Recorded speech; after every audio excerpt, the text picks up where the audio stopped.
As we know, there are known knowns. There are things we know we know. We also know there are known unknowns. That is to say, we know there are some things we do not know. But there are also unknown unknowns, the ones we don't know we don't know. And if one looks throughout the history of our country and other free countries, it is the latter category that tend to be the difficult ones. It's Monday, November 27th, 2023, and welcome back to GoodFellows, a Hoover Institution broadcast examining social, economic, political, and geopolitical concerns. I'm Bill Whalen. I'm a Hoover Distinguished Policy Fellow. I'll be your moderator today, and I'm proud to report that I'm joined by not one, but two, but all three of our GoodFellows. That would be, of course, the distinguished historian Niall Ferguson, the economist John Cochrane, geostrategist and resident optimist Lieutenant General H.R. McMaster. Gentlemen, good to see you. We're going to do two segments today. We're going to go to the Middle East and talk about what comes next when the truce finally ends. We're doing this on Monday the 27th, so this is the fourth of the four-day truce, but it's been extended for 2 more days. But first, we turn our attention to U.S. politics, and joining us for that conversation, a return guest on GoodFellows. You know him as the architect of the Bush 43 presidency, political columnist for the Wall Street Journal, a self-described political hack. We welcome back Karl Rove. Karl, great to see you. Good to be back with you, or at least most of you. Most of you.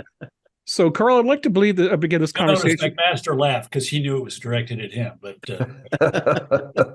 But by the way, should we let's vote on this? Should we ask McMaster to stand up and show us the complete ensemble he has on today, or? Oh, please! Under no circumstances. Under no circumstances. All right.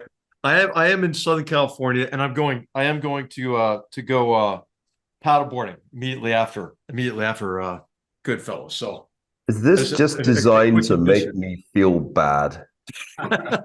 Because it's working. Neil, life is about choices, and you chose to go to England. So, Karl, here we are 49 days out from Iowa, and I want to read something that you wrote in the Wall Street Journal in early November. Quote, "Neither party's frontrunner will be easily dislodged, but if no changes are made, Americans will get the worst dumpster fire of a campaign in history." I'd like to amend the idea of dumpster fire, Karl, and throw this idea at you. It's not maybe a dumpster fire, maybe it's a tire fire in this regard, like something that burns for years and years. For everyone who is apoplectic about the choices of Donald Trump and Joe Biden, they probably felt the same way in 2020, and they probably felt the same way in 2016.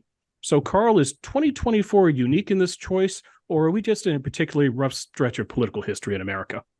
Well, I think we're in a rough stretch, where both parties are animated more by an animus towards their opponents than they are by any positive or optimistic vision for the future of the country that their leaders are offering. But we're also 49 days from the Iowa caucuses, and one thing we've learned is lots of strange things can happen in the Iowa caucuses.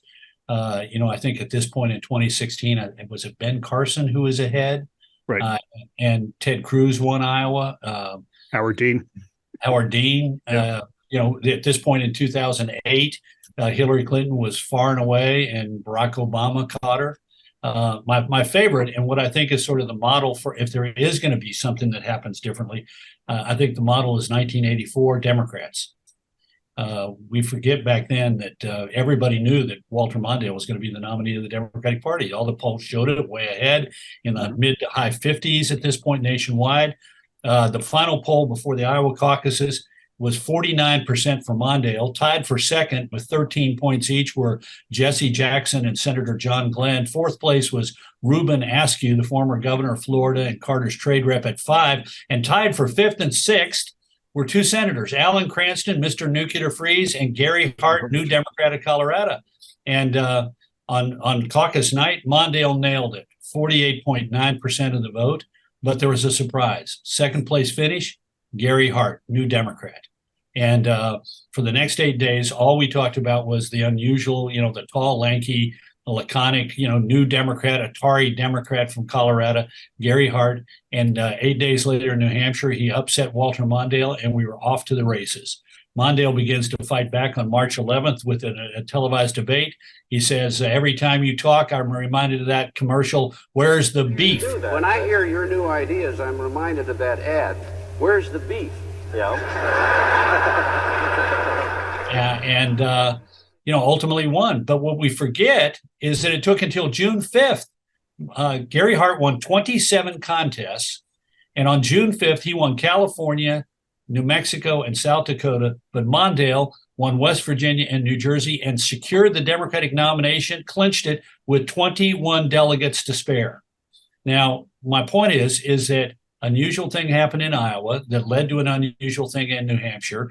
And if Gary Hart had a better explanation of March and April of what it was to be a new Democrat, an explanation provided 8 years later by a governor from Arkansas, he could have won the nomination from the guy who got it by 21 delegates. So let's see if Trump's making a mistake, in my opinion, by saying I'm 60 points ahead. No, you're at 43% in Iowa in the latest Iowa poll. You were 42 in August, and you're sort of stuck. 6 out of 10 Republicans in Iowa are supporting somebody else, and let's see what happens in Iowa. And if he comes out with a 38%, and we got somebody at 28%, that's going to be the story at the strong second finish. I think, Carl, Trump's been to Iowa something like 17 times, and I believe DeSantis has been there 130, and he's running the so-called Grassley strategy if you go to all 99 counties. But, the Grassley strategy is familiar. It worked for Ted Cruz. It worked for Rick Santorum in 2012. But does familiarity still work in the Iowa caucuses, Carl, or is these candidates need to be thinking about a new strategy since it is a different candidate with Trump and it's 2024? Yeah, well, they need to realize the most critical part of the Iowa caucus is still to come the next 49 days. Think about that latest Iowa poll, 43 for Trump. But if that's 29 of that 43 say, my mind is made up, I'm for Trump, 14 say, I'm open to voting for somebody else. And between August and October, the beginning of October, Nikki Haley went from 6 to 16, and that's on the basis of 2 debate performances, the first and second debate. All of the first debate was cooked into that. I think the second debate was literally like a day or two before the poll was fielded. But think about that: 13 million people watch the televised debate. There are going to be 60 million people who vote, and she goes in Iowa from 6 to 16. And my suspicion is probably at 18, 19, 20 today, and she's got the momentum, and that's from 9 minutes out of 90 minutes of the debate was what she occupied. That was the space. So it strikes me that people are out there open to doing something else. They got to find out what that something else is. And in Iowa, anybody who's been through Iowa, as I painfully have been through a couple of times, and the last time in 2000, admittedly, they don't make up their minds until the end. Right. They want to see you. The only good news is once they make a decision, they tend to stay stuck, unlike those SOBs in New Hampshire who change their minds about every 3 or 4 days. We had this guy in 2000 who said, George, I saw you. Yeah, I love your mom and dad. I'm for you. Next time we show up in the state and say, I went and heard John McCain at the Bull Firehouse, and he's doing a hell of a job answering questions. And I hate to tell you, but I'm for John. And next time we show up, he says, you know what I've been thinking? You're the Republican governor with a Democrat legislature. You've been able to get results. You're the bipartisan guy. I'm for you. Son of a bitch, the last time before the vote, he showed up at a thing and said, George, I've decided finally I'm going to stay stuck. I'm voting for you. And we lose by 19 points. Why couldn't he have stayed with McCain and maybe some of that bad karma had washed off on McCain? I mean, in Iowa, they stay stuck. Carl Sostacino is not just every election in U.S. history, but every single voter in the country. Just pretty impressive. You're giving us hope on the Republican side, where there is something like 1984, some good, plausible, well-organized candidates. What about on the Democratic side? That doesn't sound like your 1984 story. No, I think it is more like 1968. Right. You have the New Hampshire primary, and McCarthy does pretty well. Johnson wins it. But, I mean, it wasn't the only factor that caused Johnson on the 31st of March to recognize that he was in trouble. I shall not seek, and I will not accept the nomination of my party for another term as your president. Well, what happens if Dean Phillips gets, I don't know what the number is, 25%, 30% of the vote in New Hampshire? He's a protest vessel. The only reason he's there is for you to say, you know what, Mr. Biden, with all due respect, don't do this. And how will that enter in? I mean, he is a pure protest vote. There's no reason to vote for him except to say to Biden, step aside.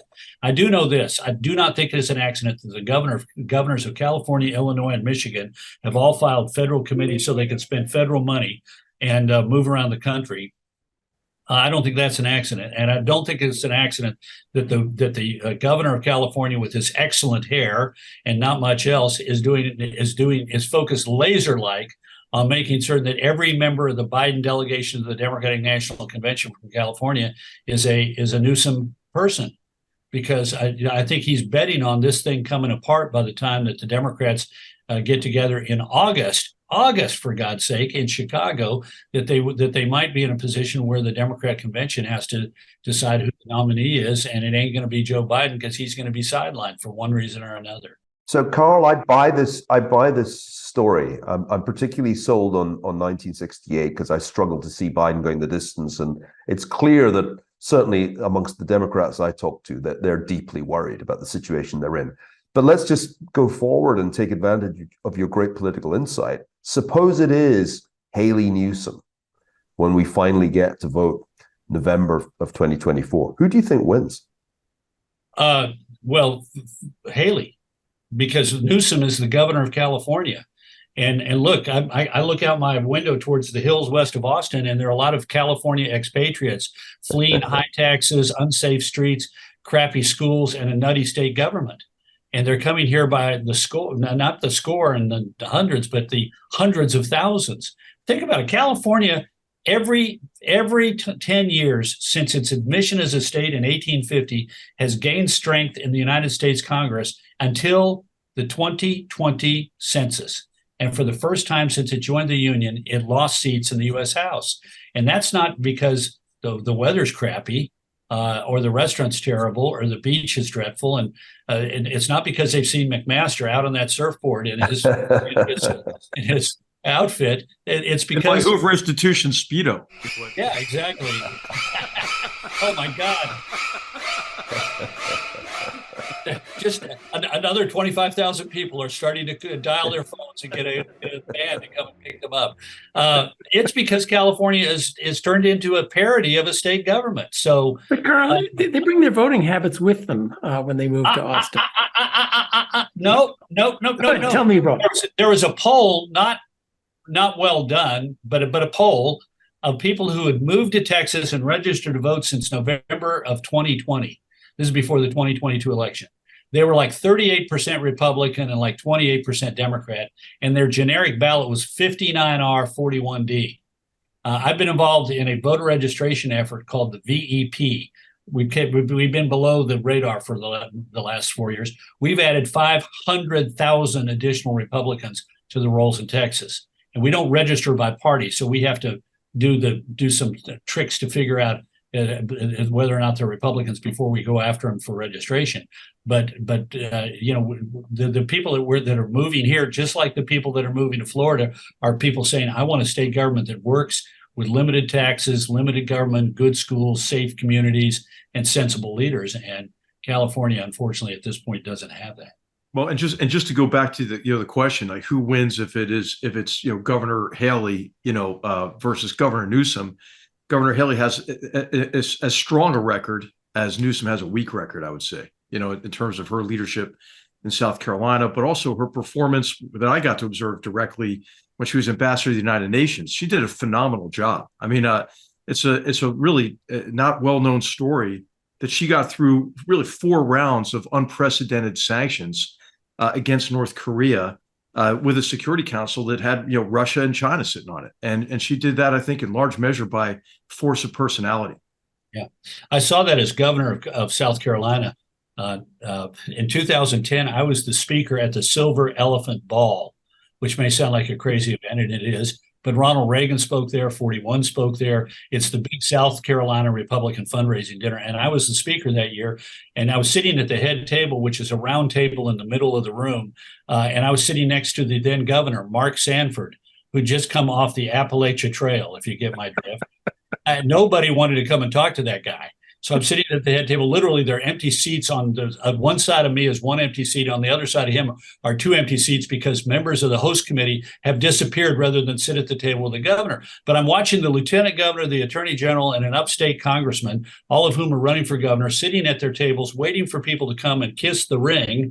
And, they're just waiting. South Carolina politics is sort of like England in the 15th century. If it's the Duchy of the PD and the Royal Principality of the up country and so forth.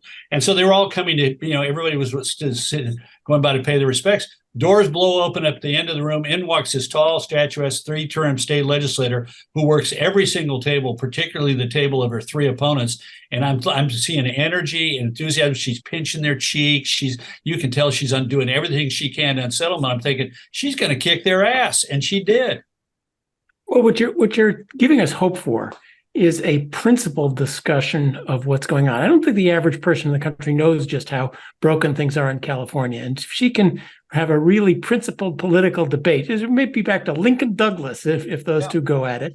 And I think we'll get a preview. I'm looking forward to the DeSantis-Newsom debate and see if that is a good high-level debate about policies and just what works and what don't. Yeah, I'm with you. I'm looking forward to that. I think that's going to be a great discussion.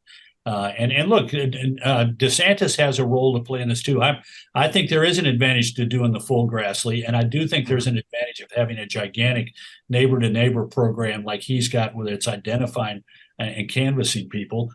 And frankly, it's advantageous to the anti-Trump faction that there be two people in the state who are getting votes. One who's going to get more of the suburban, sort of traditional Republican, Iowa sort of moderate conservative vote, and another one who's going to do well among the evangelicals and the more Trumpian element that's tired of Trump. And that describes the two universes of DeSantis on the latter, and the former is Haley. But look, it's a long shot, but there's still, we've got a weird politics, and we've got two very idiosyncratic states at the beginning of this who've shown a willingness to confound the conventional wisdom. Can I just throw a question in that's kind of a John question? I keep asking myself about the economy because it seems to me a decent chance that the economy feels quite a bit worse next year. I'm not going to predict a recession. I think everybody kind of got scared of doing that, but it's going to feel worse for sure. And I'm struck when I look at the polling where Trump is in a strong position is on the economy. People have good memories of the Trump economy, and they're very disgusted with the Biden economy, even though objectively it's quite strong. The polling for Biden and the economy is astonishingly bad. And I keep asking myself if maybe Nikki Haley's problem is memories of the Trump economy. The worse things get for the economy, the more people will say, you know what, say what you like about Trump. He delivered. There was no inflation. There was full employment. It's a great economy. Do you think, I'm seeing that as an important issue to voters? Is that going to become, if that's a dominant issue by middle of next year, does that help Trump? Well, I'll tell you, can answer that if you like. I think you're right that particularly in a general election, this generalized sense that things were better for people in their lives in 2020, 2019, 2018, 2017 is powerful. And Biden has made it worse by talking about how good things are. Yeah. Look, overlapping everything, overshadowing everything is the reality of people's lives, which is, since he became president, prices have gone up 18%, and median household income has dropped 3%. So people are walking into the grocery store or walking into the clothing store to buy clothes for the kids or picking up presents for Christmas and seeing a gap of 20%. Things are 21% more expensive combined with inflation and decline than they were 3.5 years ago. And that's not going away. And it's going to take some time before we sort of get adjusted to that new reality. And so I think it's going to be an advantage for him in a general election. And I think to some degree, it's an advantage for him in a primary. But I will say this, if you take a look at the general election, like there was I think it was the Washington Post poll, but I may be wrong about that. Biden and Trump in the battleground states is like 2 points ahead of Trump. DeSantis is 4 points ahead of Biden. Haley is 8 points ahead of Biden, and the generic Republican is 16 points ahead. That says to me that the more that whichever party figures out it's the time to nominate a new face is going to get an advantage. If the Democrats nominate a new face, there's going to be a certain way that they can run against Trump. If the Republicans nominate a new face, there's a certain way that they're going to be able to run against Biden, which is going to be stronger for either party than if they went with the front runner today. But I mean, I was blown away by those numbers. I mean, what do we know about Nikki Haley? McMaster knows a lot, but we know as a people about this much, and we know this much about Trump. And yet she is like 8 points ahead. And the generic Republican, just what people think that they think they know about what a Republican stands for? Is 16 points better than Biden? My God, he's in terrible shape. I want to take you back to 1968 in this regard, Karl. It's the last election in which a third-party candidate won a state. George Wallace managed to win 5 of them. I'd like to get your thoughts on RFK Jr. and what potency you see there, but also the no labels movement and this talk now about maybe a Manchin-Romney fusion ticket. Yeah. So look, a third-party candidate's not going to win the election, but they're going to determine the outcome of the election. Take 2016, Jill Stein of the Green Party, her votes in Wisconsin, Michigan, Pennsylvania, each of those states is bigger than the losing margin of Hillary Clinton. Right. And in 2020, Joe Jurgensen, I defy you to tell me what she does for a living, got more votes in Arizona, Georgia, and Wisconsin than the losing margin of Donald Trump. And the answer is she is a lecturer in psychology at Clemson University. So yes, a third-party candidate, RFK, is going to play among Democrats and Republicans. He's going to take sort of environmental extremists and Kennedy fanatics from the Democrats and anti-vaxxers from the Republicans. Cornel West is going to hurt among young people and some elements of the Black community, going to hurt the Democrats. The Jill Stein is going to hurt among environmentalists. The Libertarians going to hurt among Republicans. The question is going to be, if no labels gets involved, do they have a ticket that appeals more to Republican voters or Democrat voters? I don't think it's going to be Joe Manchin. No. I don't think it's going to be Mitt Romney, because both of those would be inclined to probably, Manchin, I'm not certain has much appeal outside of West Virginia anymore, not after voting for the Inflation Reduction Act. But if they nominated, and he's not going to run, but if they nominated Mitch Daniels, they would hurt whoever the Republican nominee is more than the Democrats, particularly if it were Trump, because you'd have a traditional Reaganite Republican that they could vote for. But this is all going to play out based on who the two parties nominate. If you had to bet today, you'd bet on the front runners, but I'd take the field against them, which means the nature of who these third-party candidates is, or the nature of who they are in the summer of 2024 and the fall of 2024 could have really consequential effects for one party or the other. So this has all gone too optimistic for me. So I want to ask the grumpy question, then HR can ask the optimistic question at the end. You're painting a picture where, we have an election, we play by the rules, somebody's elected, we all sing Kumbaya and go home. But I'm worried that that's not at all what's going to happen. Both parties have set up now an institutions waiting to declare the election illegitimate, and all sorts of horrible things that follow from telling everyone this election is illegitimate. Now, with your knowledge of history and how things work, we'll have a tight election. First thing that's going to happen, everything's going to be litigated. Every smudged ballot, and God forbid that goes to the Supreme Court, and that gets decided again by the Supreme Court. If that doesn't work, we're into the Electoral College, and the third party could split the Electoral College. So now the Electoral College is going to come up with someone who didn't have a majority of the electoral votes, protest in the street. Suppose that doesn't work. We go to the House of Representatives, where a tiny, slim majority of the Republicans, maybe after 250 ballots, can choose somebody. Maybe they can't. I can just imagine how legitimate that's going to feel to the Democrats. I worry about this whole thing falling apart. And then after that, once this process has been declaimed illegitimate by everybody, people take the branches of government they control, people take the states they control, and all holy heck breaks loose. So how this process works. You know how the history of contentious times, the 19th century, have worked. Am I right to be totally worried about this, or do you think we'll all sing Kumbaya in a year and a half? Yeah, we won't be singing Kumbaya, but I think I'm more concerned than I am worried. I do think we need to hold people's feet to the fire in the summer and early fall of 2024. That is to say, we need to say, if you got a complaint about the process, show up in court and make your complaint. Because remember, it's like, people were stealing absentee mail-in ballots. Well, we heard about that after the election, not before the election. And so we ought to be saying to people, if you got a complaint, you got to go to court and validate it before the election. And then, second of all, states have got to be aware that they need to have processes in place that are transparent and supportable and quick. Because one of the things that draws this out is when it takes too long to count the votes in Pennsylvania or New York or California. And, everybody needs to worry about that. And third, we need to be in a place where people are not allowed to stand up and say things like they said last time around. Oh, 22,000 dead people voted in Nevada. Well, prove it. There were only 2. Now, if it does go to the Electoral College, I don't think a third-party candidate's going to get any votes in the Electoral College. I don't see anybody who's strong enough to be like George Wallace with an explicitly racist appeal to 5 southern states in 1968.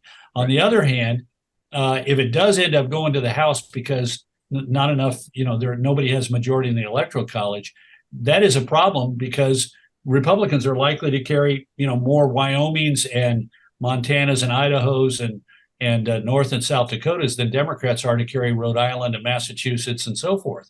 There are more Republican states than there are Democratic states. But I don't see us getting there. I think this thing could be at a place where there are election challenges and claims that close elections were stolen. But on the other hand, I think we know where those are going to be. And I suspect that the secretaries of state and the governors of, Arizona, Nevada, Georgia, Wisconsin, Michigan, and Pennsylvania are paying a lot of attention to what needs to be done with the election machinery to get a quick and accurate vote that's transparent and supportable. Hey, I've just got to recommend some theme music to go along with John's question and your answer by a great musician who's underrated, Sean Mullins, who has a great song, All in My Head. And the lyrics are something like, is it all in my head? Could everything be all right without me knowing? So maybe that's the case. I hope it is. Well, is it time to bring up Grover? Because Karl, you're an authority on the late 19th century, and I've been saying for some time to my concerned European friends, American politics just has gone back to its 19th century self. It was a contact sport in the 19th century and is again now. Don't be surprised. And if you go back to 1892, was that the last time somebody managed 2 non-consecutive terms as president, Grover Cleveland? Karl, you have a very interesting story about what that then led to, and I wonder if we can kind of tease out the analogy. If Trump were to do it, if he were to be only the second president of 2 non-consecutive terms, what do you think the consequences would be, and is there anything we can learn from the 1890s? Well, Trump, the analogies may break down. Grover Cleveland gets reelected in large part because his successor, Benjamin Harrison, whom he lost to in 88 and beats in 92, turns out to be a really dislikable figure. And, he's acerbic and he's dry. He doesn't connect well with the American people. And then the Republicans in the House of Representatives have a very narrow majority, and they use that majority to achieve their goals. But the goals are at odds with the American people. They pass $1 billion budget for the first time, and they're called the $1 billion Congress. And the Speaker of the House, Thomas Brackett Reed, responds to the criticism by saying we're $1 billion country. But people thought that Harrison was out of touch, that he was, and then the Solid South came back and said, we're better off with Grover Cleveland in there, and we'll provide the majority, and he can swing back a couple of these key battleground states of New York and Indiana and so forth. But then it turns south because the Democratic Party turns on itself. There's a terrible economic calamity in 1893. And the Democratic Party divides over the question of should we be on a gold standard or a silver standard?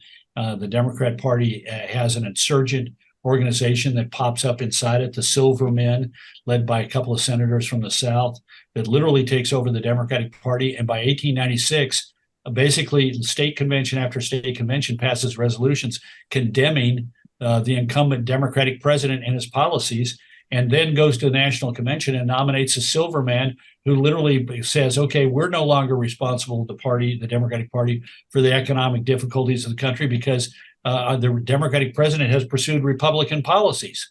So not exactly the same, but it does give rise to the populism of William Jennings Bryan, a populist to the left, as opposed to a populist to the right. But Grover Cleveland won in part because his predecessor failed to gain the confidence in the American people, and the Congress turned out to be an utter disaster, and led by the party of the president. So it's not exactly analogous, but some of those conditions are around today. An unpopular Congress. I could imagine if Trump were to be reelected. I don't know what John thinks about this, but it feels as if some kind of monetary problem is coming, given the completely unsustainable fiscal policy we're pursuing, which Donald Trump would certainly do nothing to address. So I keep coming back to the question of whether the consequences of a second Trump term might be as unintended as the consequences of a second Cleveland term, which ultimately to put the Democrats out of government for I don't know how many elections. But 32 years. It ushered it. The defeat of Bryan in 1896 ushers in a 32 or 36-year period of Republican dominance, broken only by the division within the party in 1912. I mean, the only reason the Democrats win the presidency in 1912 is that Theodore Roosevelt splits the Republican Party. So if that's what you were getting at, yeah, absolutely. Yeah. Because it seems like it's really quite dangerous for Republicans to risk a second Trump term. Added to which, can I ask you a final question before we run out of time? If he gets reelected, surely the point is you only get 2 years. Your second term is like you're kind of lame duck for half of it. So I think people underestimate the extent to which Trump would only really have 2 years to do terribly much before he was in the lame duck situation. Would that apply? Well, I think it would. In fact, I might suggest maybe less than 2 years, because if Trump is likely to face a Democratic House of Representatives and a Republican Senate, and the Republican Senate is going to have a significant number of Republicans who are going to be concerned about the fiscal posture of the country, who recognize that the hospital trust fund of Medicare is going bankrupt in a matter of years, and Social Security a couple of years after that. So yeah, it would be I think he'd become a lame duck quicker. There may be executive actions that he can take, but I think he would face a very uncomfortable Congress where the likelihood of the House remaining Republican, unless there's a huge shift in the next couple of years, in the next couple of months, I think we're likely to face a Republican Senate and a Democratic House, and a Republican Senate only because the Democrats have 3 senators up next year in states that Donald Trump carried, and the Republicans have got may have good candidates in a couple of other states. But for the moment, I don't see a big difference on fiscal matters. Trump wants to protect his industries. The Democrats want to keep Chinese electric cars out, and each wants to subsidize their own things. And both are going to have to come to Jesus when the debt finally hits them. But I want to ask you, Karl, there's the elephant in the room we're not talking about. 92 indictments. This is completely unusual. What I see of the polling is a lot of the support for Trump is not, oh, here's a sensible man with the policies I want, but oh my God, how unfair that they're going after him for everything from jaywalking to unused parking tickets. We may disagree about the severity, but this is how people feel. And a lot of the support is, they see the FBI, the Department of Justice, is politicized going after him. They see censorship on the internet. So there's a sort of sympathy vote for Trump going on with this stuff. How does that play out? What happens when Trump, 1 out of 92 is certainly going to convict him? Is this going to be like Chicago, where we elect people to the presidency from jail? How does that figure into your thinking? Yeah, I think you're right that it's brought him a sympathy, but it's also brought this foreboding sense that they may have too much baggage. I think the key is going to be the reaction to the first guilty verdict, which looks like it may be the first case that will be resolved will be the New York business dealings. And if people say, you know what, it was unfair, but it's baggage, and our country's in too grave a position to allow us to have that as a risk. But the one case that I think he's absolutely got a huge exposure on is the classified documents case, and that thing may not come to resolution until either late in the campaign or maybe until after the campaign is over. But that one comes late. That's the serious one. If he's guilty on his business dealings, a real estate developer in New York overstated the value of his properties and lied on Form 823-3. I'm not sure voters are going to get excited about that one. The second case that's likely to come to resolution or may come to resolution is the Fulton County case, and where he's got lots of his former lawyers have now cut deals, and I think that's a problem. But look, we don't know. Who would have thought before this all began that 91 cases would see the guy move up and the polls not move down? But I do sense out there, and people are sort of nervous about it. And yes, they believe it's unfair, and yes, they believe that the power of the government has been used against a political opponent. But on the other hand, I think they also are sort of come to the conclusion, boy, he's got a lot of baggage. And you'll notice not the most sympathetic defendant. This is an argument that DeSantis is explicitly making, and to a lesser extent, Haley are making in Iowa. Carl, just to that point, I mean, the juxtaposition of the horrible attacks of October 7th and Trump's statements on that day and around that day about his problems. I think people have to come to the conclusion that maybe he's a bit self-absorbed, Yeah. Really? as well as preoccupied. Yeah, you think? Yeah, I mean, I suspect anybody who worked in the White House saw how preoccupied he was with self in ordinary times. But yeah, now I can you see it in his speeches. These speeches, I have to sort of watch them in order to comment. And oh my God, I mean, these are self-absorbed, I'm being persecuted. This is all about me. And it's not about the country. It's about settling scores with, the vermin on the other side. Anybody who's not for him is got, a great number of, insults that he addresses them by. But these are not uplifting speeches. These are rage and anger and distrust and, a sense of, pity, self-pity that I'm being treated this way, and it's because I represent you, and it's not a very pleasant sight. And we'll see. This is why I called it a dumpster fire. I mean, this thing, if it is Biden versus Trump, we're going to see this. Each side is going to have some enormous vulnerabilities that are going to be on display, and each side is going to spend more time, unleashing tactical nuclear battlefield weapons against each other than they are articulating what they intend to do over the next 4 years. Well, Karl, you've been more than generous with your time. We have to go, but I would like to slip in one quick question before we go. We've talked about so many variables. This kind of reminds me of Donald Rumsfeld, your old sidekick in the Bush administration, famously saying what? Unknown unknowns. But there are also unknown unknowns. So of everything we've talked about today, what is the most important unknown less than a year from the election? Well, who are the two parties' nominees going to be? Whichever party figures out a fresh face is to their advantage and acts on it is going to have a big advantage in the election. And we may not know that until August when the Democrats meet in Chicago, or July when the Republicans meet in Milwaukee. Weird things can happen and likely will in this election. And incidentally, right over there, Rumsfeld and I shared something in common. We use stand-up desks. One day I walked into my office in the West Wing, and there's the Secretary of Defense eyeing my stand-up desk. Mine is bigger than his. Well, they've figured it out. The curious thing is their inability to act on what everybody in the parties knows to be true. Yeah, exactly. Both parties are that broken, and the party leadership is so weak that individuals can sort of impose their will upon it. We have two men who are being, in my opinion, both very greedy and personally, self-centered in deciding what is best for the country. One says I've got to run in order to wash away the ill effect of having lost the last election, and the other one says I'm enjoying my life in the Oval Office so much I'm willing to put our country at risk by having me, to continue to decline and maybe even die in my second term and surrender my powers to a completely incompetent vice president. Okay. Karl, thanks for coming on GoodFellows. Come back soon. Let's see how this plays out. You bet. Thanks for having me on. Karl, great seeing you. We move on to our B block, and we're going to talk today about the situation in the Middle East. As I mentioned at the beginning of the show, we're recording this on Monday, the 27th, and so the truce will go on for a couple more days. But I want to ask the three of you is this: what happens after the truce ends? And let's look at this with the principles involved here. I want to know what's next for Israel, what's next for Hamas, what's next for the U.S., and what's next for Iran and its various proxies, such as the Houthis, who seem to be in the news every day doing something like firing missiles and taking ships in the Persian Gulf.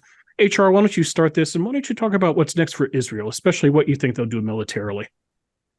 Well, it's going to be a resumption of the offensive around Gaza, and the tasks are incomplete, which is the destruction of the organization and its infrastructure. And by the U.S. Department of Defense definition of destruction, that means that Hamas can no longer conduct operations against Israel without complete reconstitution. What that's going to take are continued efforts to reduce the infrastructure in northern Gaza, but to at least conduct raids to capture or kill Hamas leaders who have left northern Gaza and are hiding in southern Gaza. I think it's going to be important during this next phase of the operation to provide significant humanitarian assistance to reduce the suffering of the Palestinians who are not part of Hamas. And of course, the operation is going to continue, I think, for weeks, if not months, to be able to regain control of all the hostages who are not released in these next couple of rounds, and then to complete the destruction of Hamas. But the other possibilities, are, and I'd like to hear what the whole team thinks about this, is that this could escalate to a much broader conflict. It already is a much broader conflict. You mentioned the Houthis, but also the Islamic Revolutionary Guards Corps of Iran is mobilizing its militias and proxy forces across the region for multiple attacks on U.S. forces and facilities, but also to open other fronts against Israel, from the West Bank to the Golan Heights in the border with Syria to southern Lebanon.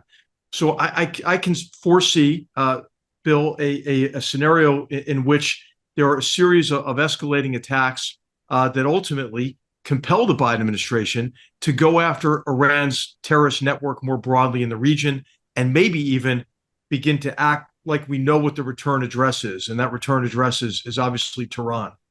Mm-hmm. Neil? Well, I think Hamas is going to be destroyed eventually, despite the pressure on Israel to cease fire, despite the reluctance of the Biden administration to exert real pressure on Iran. But when Hamas is destroyed, Act 2 of the drama will be whether or not Iran unleashes Hezbollah from Lebanon, because there's a whole bigger war that could yet happen, to say nothing of some of the other forces that are potentially threatening Israel at the moment, as well as attacking American forces. Really, the strangest thing about all of this, in my view, has been the hesitancy of the United States to state publicly what Iran is risking in unleashing its proxies in the way that it has against Israel. And I do think that this somewhat ambiguous response has created an extremely dangerous situation for Israel, where it loses legitimacy in the eyes of international observers for its just war against the terrorists who perpetrated the atrocities of October the 7th. But it also finds itself practically isolated because the United States' support is so ambivalent. So I'm quite concerned that this can get a lot worse. Maybe not until the new year. I have a sense that there'll be something of a lull. But I think if Hamas is really seen to be on the verge of destruction, then Hezbollah will be unleashed and the war will in fact escalate. That's what I fear. Mm-hmm. John? Even getting to that point seems to me harder.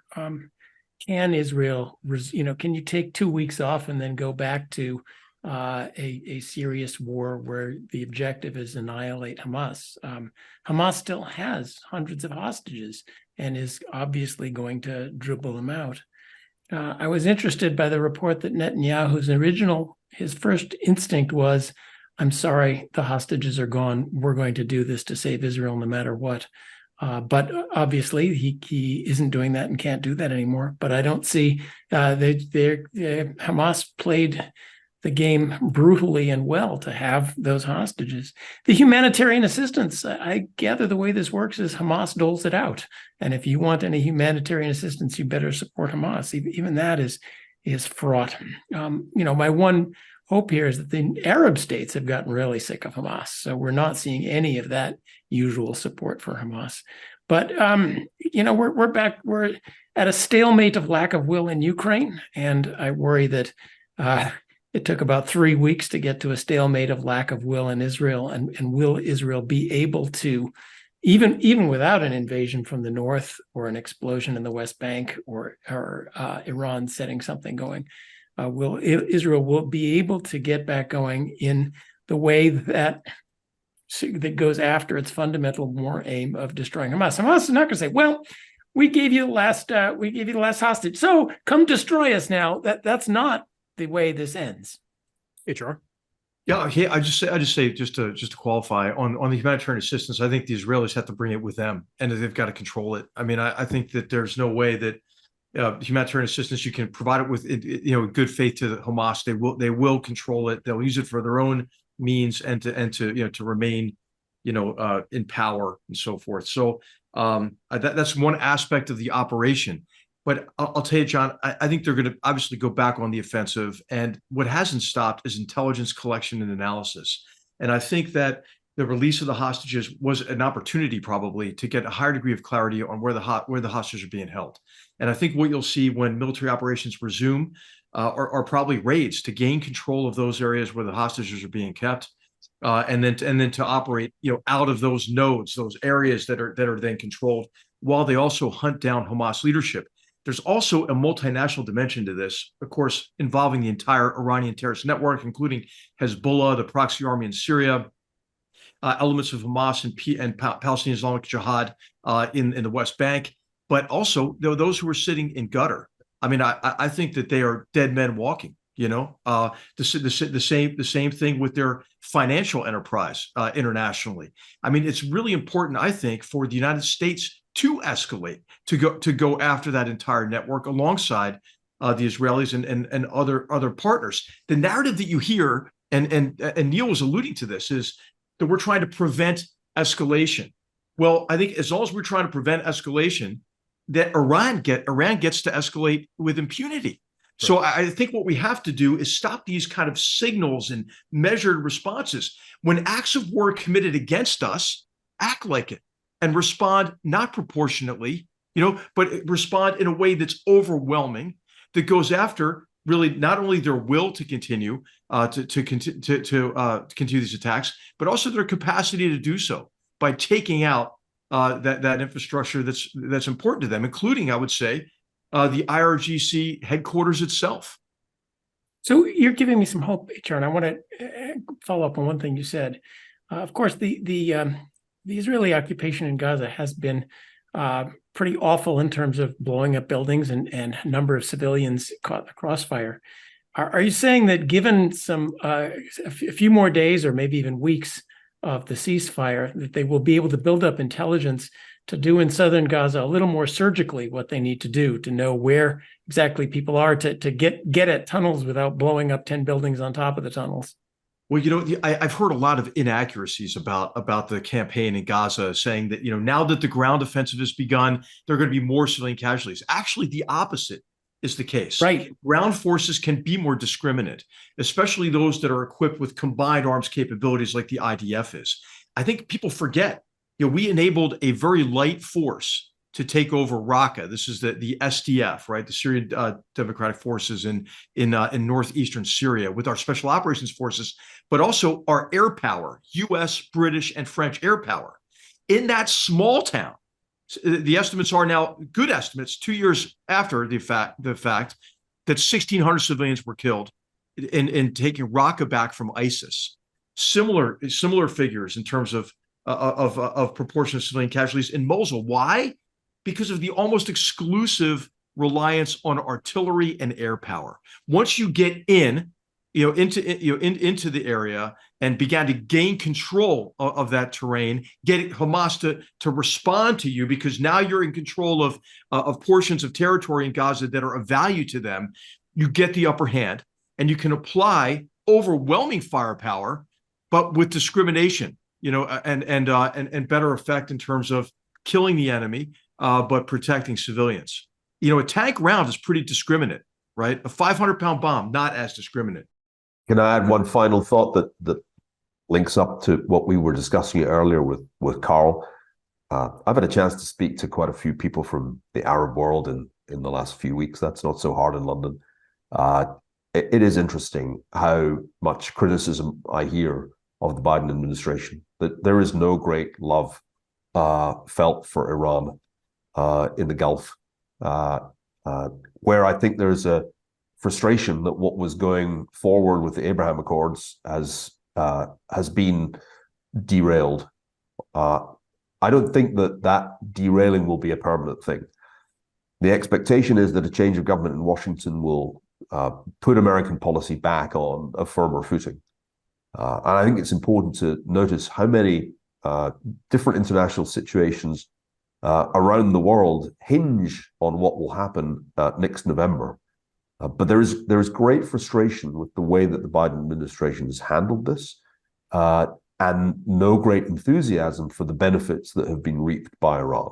And it's important to know that. Mm-hmm. Let's wrap up the segment. I'd like to ask a two-part question. The first question, HR, you talked about Hamas leadership ensconced in Qatar. At what point do you think Israel will do something along the lines of an Entebbe raid and go into Qatar and try to take out the leadership? Do you see that happening? And then secondly, Neil, you talked at the beginning of the segment about the destruction of Hamas. How do you exactly destroy Hamas besides killing all the militants? In other words, how do you snuff out the sentiment, the emotion that drives it? HR, why don't you go first? Well, hey, it's going to be more subtle than an Entebbe type raid against Hamas leaders broadly, and maybe I don't think you'd start with Hania, for example, but you would start with those that are more closely affiliated with the terrorist organization, the direct action against the Israelis that was taken, the horrible crimes that were committed against Israelis on October 7th. But I think overall there's going to be a determination over time to hunt down all of them. I mean, this was a massacre that demands that kind of a response. I think, just like it took us 20 years to hunt down the perpetrators of the attack on the USS Cole, for example. But we didn't give up on that, and I don't think the Israelis will give up on it. The destruction of the organization can happen physically and financially initially, but really what you're getting at is the importance of separating these terrorist organizations from sources of ideological support. And I think what's immensely important is to trace the grievances of the Palestinian population back to Hamas, back to the organization that diverted all of the assistance that could have improved Palestinians' quality of life over so many years and diverted it into that terrorist infrastructure, back to the organization that engages in child abuse on a massive scale, fomenting hatred, brainwashing young people, and sending them to early deaths after they dehumanize them and use that hatred to justify in their minds, violence against innocents. So I think it's immensely important to have, as you're alluding to, Bill, an educational and informational dimension to this effort to defeat Hamas. Just as after September 11th, there was a great emphasis on isolating jihadist terrorists from sources of ideological support associated with the Qutbist and Salafi jihadist or Takfirin branches of perversions, I would say, of Islam. Mm-hmm. Neil? Well, it seems to me that the ultimate goal of organizations like Hamas, and indeed their Iranian sponsors, is to destroy Israel, to perpetrate a second Holocaust. That's really their objective. And October 7th was like an illustration of how that second Holocaust would happen, because there were scenes worthy of the Holocaust played out, hideous scenes of unbelievably sadistic violence, including sexual violence. And I don't know about you, but I don't hear much these days about the National Socialist German Workers' Party. That was destroyed. Mm-hmm. You can destroy that kind of organization. You can wipe it out. I don't know about you, HR, I don't hear much about ISIS anymore. So Hamas has to be destroyed. That's what's got to happen. But that does lead to the troublesome long-run question. Where are we going at the end of this? I hope we can all decide that the two-state solution that has been the dream of my entire lifetime of this, where one of PLO or Hamas gets to take over and will suddenly sing, I guess I'm using the kumbaya metaphor too much today, but will suddenly agree to peacefully live alongside Israel. That is completely dead. So where are we going instead? Nobody else wants to run the place. Israeli military occupation doesn't seem like a good long-run solution, and that seems still to be, quite the open question. Yeah, I mean, I think what's just quickly to that, John. I mean, there has to be a period of Israeli occupation. There's because Hamas will just. Well, and after World War II, I'm sorry, you guys brought up World War II. How did we get rid of the Nazi There just party? has to be. There was a military occupation for about 10 years. I mean, the Israelis have no option. But I know what Secretary Blinken is trying to do, and I hope he's successful in doing so, is to garner support for a peace enforcement force. That's what's going to be necessary, not some weak kind of UNIFIL force like you see in southern Lebanon, but a force that has offensive capability to go after terrorists when they try to reseed back into Gaza. And that force has got to have a degree of legitimacy with the Palestinian population. And then over time, right? I mean, if there is going to be some hope, some glimmer of some two-state solution in the future, there has to be a legitimate Palestinian political authority that buys into that solution and is not like Hamas is or PIJ is committed to the destruction of Israel and as Neil alluded to, determined to kill all the Jews in the second Holocaust. So, there's been a lot of blame, and rightfully so, placed on certain elements of the Israeli population and the ultra-conservative and ultra-Orthodox parties with these unauthorized settlements in the West Bank and the degree to which those have diminished the viability of a two-state solution. Hey, but how about declaring your dedication to the destruction of Israel? That doesn't sound like that's very supportive of a two-state solution. So, I mean, I think there's a lot of work to be done, obviously, on both sides, and there's mainly political work to help emerge from this some form of leadership that could be committed to some type of two-state solution in the future. I'll tell you what is undervalued is the work that Jason Greenblatt and Jared Kushner did in the Trump administration. It was much pilloried, but you know what? The proposal they came up with was the proposal that would at least be kind of acceptable, right, to Israelis. That's now something maybe to pull out and show to the Palestinians and say, okay, do you think what do you prefer? Do you prefer what's going on in Gaza right now, or do you prefer this? And so I think that there is a choice to be made. Whether leadership can emerge that can maybe seize on that choice remains to be seen. Yeah, because that's where we were going, slowly but surely. Greater prosperity, greater freedom, bit by bit, more jobs in Israel, more businesses, more stuff goes in and out. Things get bit by bit better. Hopefully governance gets bit by bit better. And we'll finalize who gets a state after we're living alongside each other a little more peacefully. I hope we can get back to that vision. Hey, this is hard for the Israelis to do, obviously, and I'm not saying that this is completely analogous, but when we evacuated the civilians out of the city of Tel Afar and absolutely destroyed Al Qaeda in Iraq there in what was their training and support base, we endeavored to draw a very strong contrast between what the city looked like and what life was like. It was hellish under Al Qaeda's control, and what it was like after we alongside courageous Iraqis liberated that city.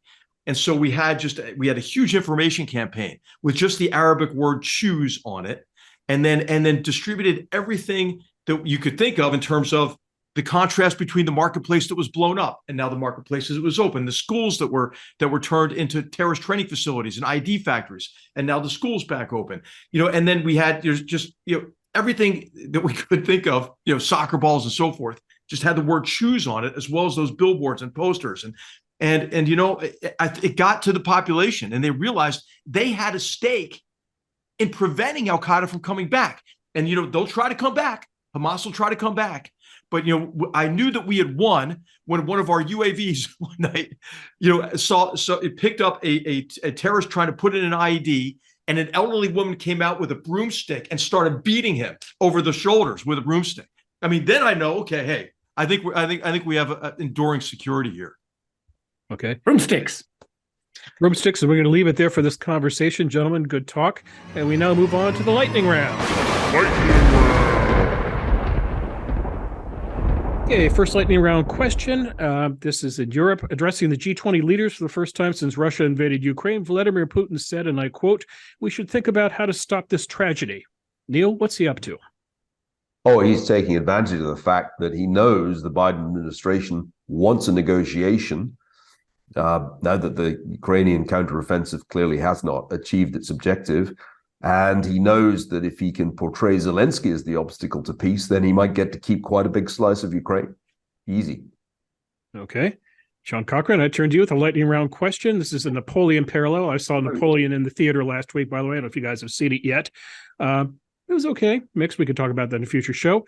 Here's a Napoleon parallel. After a very brief exile, Sam Altman is back as chief executive of OpenAI. John, what does this say about the state of the AI industry? It says a lot about crazy governance of nonprofit versus profit boards. It says a lot about this sort of effective altruism craziness, which has inflected a lot of the tech industry. Talking to some tech friends about sort of the silly things said around there. And, ultimately, it looks like this technology will get into the hands of people who know how to use it. Neil, is Altman Napoleon?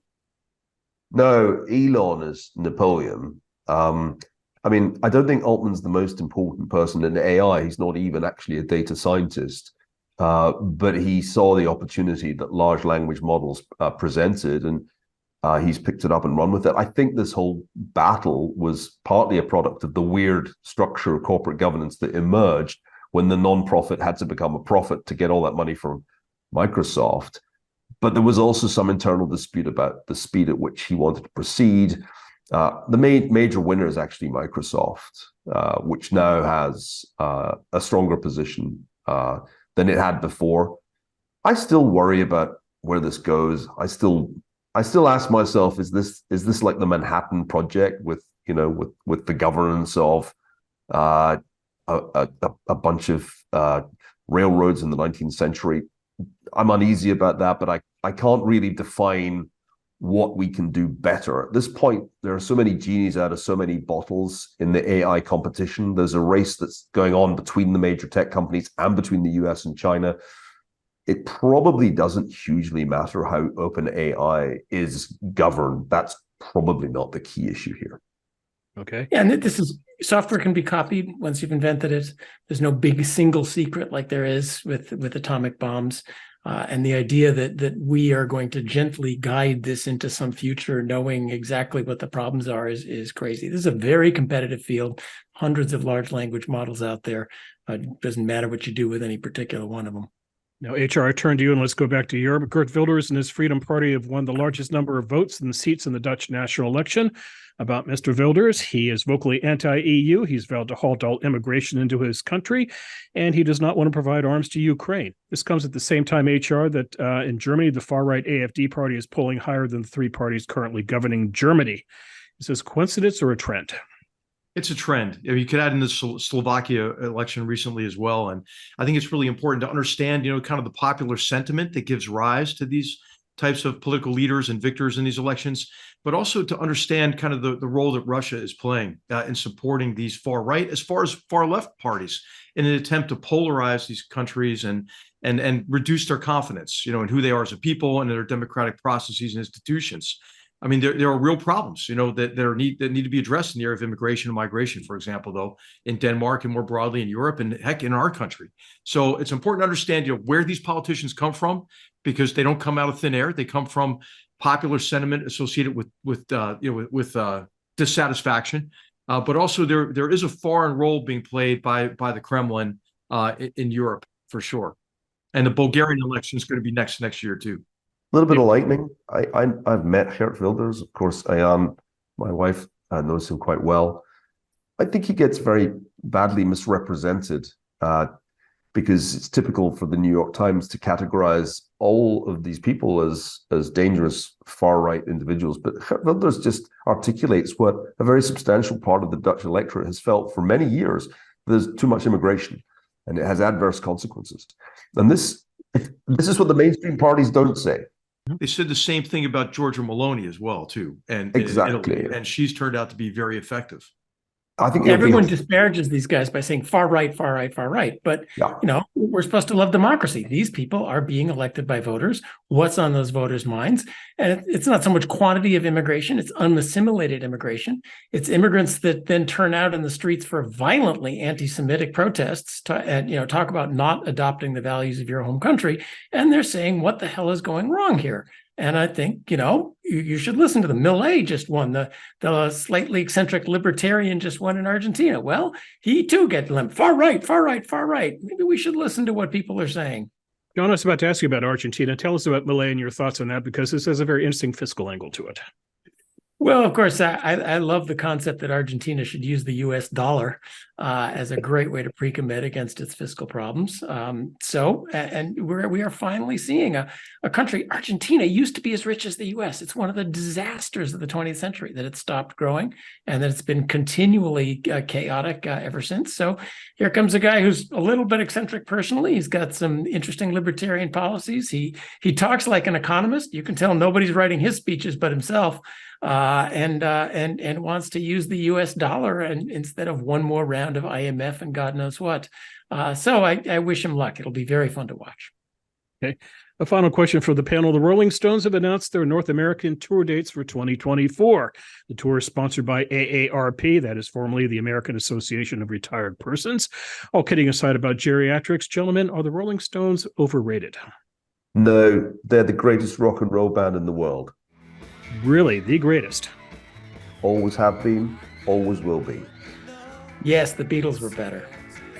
No, Keith Richards is the greatest rock and roll guitarist. Mick Jagger, the greatest rock and roll singer. They're old enough to run for president, that's for sure. But no one will ever be as good at rock and roll as the Stones at their best. On that, I'm uncompromising. HR? I agree. I mean, you can't listen to the Hot Rocks album, and not come away thinking, okay, this is an extraordinary band. And you know what I love about them is the influence of blues. Some people criticize them because they said they ripped a lot of their songs off, of old blues musicians. But they did take their name from a Muddy Waters song, and you can feel the blues infused through their music in a way that you don't hear that with the Beatles. Well, the Stones may be old, but the Beatles have now perfected coming back from the dead via AI. So there's still a chance for our discussion to continue. And we will have another discussion for our viewers. You should know we have one more episode left in 2023. You do not want to miss it because we will have as our guest the one and only, the incomparable Barry Weiss. And how do you make sure you don't miss the episode? Subscribe to our show. And if you subscribe to us, do us a favor. Leave a few nice comments, rate, review us, give us some stars, help us deal with that crazy little algorithm thing on YouTube. On behalf of my colleagues, Niall Ferguson, John Cochrane, HR McMaster, our guest today, Karl Rove, we hope you enjoyed the conversation. We'll see you back here in a couple of weeks. Until then, take care. And again, thanks for watching.